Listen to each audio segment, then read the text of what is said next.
break in the middle because Yeah, today we yeah. have a state expert committee meeting of COVID with the chief secretary of the state. Oh, Sorry, okay. joined again. Yeah. So it's a great meeting. I really congratulate Dr. Mahapatra for taking a lot of interest in organizing this meeting. And of course, since morning, I was listening to the multi-modality imaging in heart failure in your own lecture. So the management of heart failure. The definition of heart failure. We know it's a complex syndrome, and there are more than one factors contributing for heart failure. So the medical management, on one side there is a enhanced sympathetic activity. There beta blocker works. Then again there is a enhanced renin angiotensin aldosterone axis. As a result, all these ACE inhibitors, ARBs work. Then heart failure is a syndrome of continuous remodeling. As a result, fibrosis occurs. So the aldosterone antagonist reduces fibrosis and also reduces systemic vascular resistance. Now, most important thing is in the management of heart failure, we have two category of drugs. The one category of drugs is one which gives symptomatic relief. Symptomatic relief is given by diuretics. That of course we have this furosemide as well as the other diuretics. If creatine level is high, only furosemide works. In mild heart failure, yes, we have this thiazide group of drugs, diuretics, maybe a chlorthalidone, or maybe one metalazone is although is a thiazide diuretic and works even in patients where creatinine levels are more. So then we have this second group of drugs, which has been already alluded to by Dr. Manoria and Dr. Chopra, Dr. Sadanand Shetty. We have a mortality benefit drugs. So one is beta blockers, then we have ACE inhibitors, ARBs. The third one is ARNI group of drugs, and the fourth is mineralocorticoids, and the fifth one is, of course, which has created a lot of interest, and it is exciting, and it could be considered as one of the wonder drug in the year 2020, that is SGLT2 inhibitors.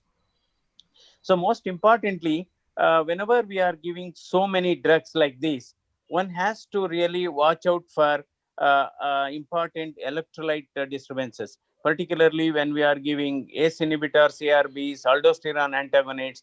We have to clearly watch for hyperkalemia, which is a matter of concern. Or sometimes there can be other way around also. When you are giving diuretics and all, hypokalemia is also an issue. Then coming to SGLT2 inhibitors, which started as a anti-diabetic drug, now it has become an heart failure drug with or without diabetes. That has been one of the greatest advantage of SGLT2 inhibitors. It works as a very good drug even in patients with renal failure, where ACE inhibitors, ERBs have a limitations. If potassium levels are going up, then we have to hold back ACE inhibitors, ARBs. We have to hold back even ARNI also. That is where this particular drug, SGLT2 inhibitors, has a significant advantage. And another important thing, whenever we give a diuretic, there is a reflex stimulation of renin angiotensin aldosterone system. So that is a counterproductive. But with respect to SGLT2 inhibitor, although it has got a modest diuretic effect, there is no reflex stimulation of renin angiotensin aldosterone.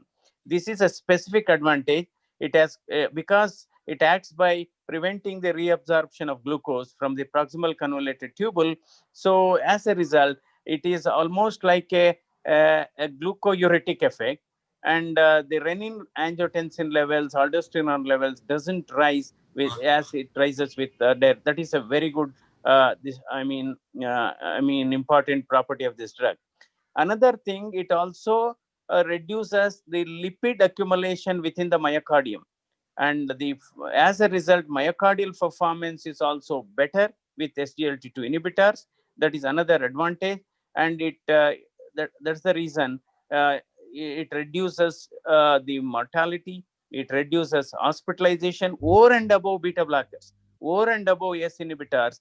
It has a additional benefit, because the objective of treatment in a heart failure is, apart from relieving the symptom, is to reduce hospitalization, is to improve the quality of life, is to reduce the mortality.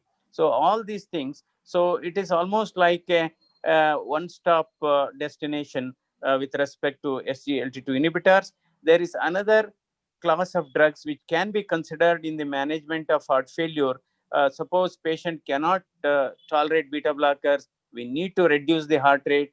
We know that heart rate has got a bearing on the outcome and mortality. Higher the heart rate, those patients do have higher mortality there. Ivabradine can also be added into those group of drugs, but ivabradine should not be used if there is atrial fibrillation.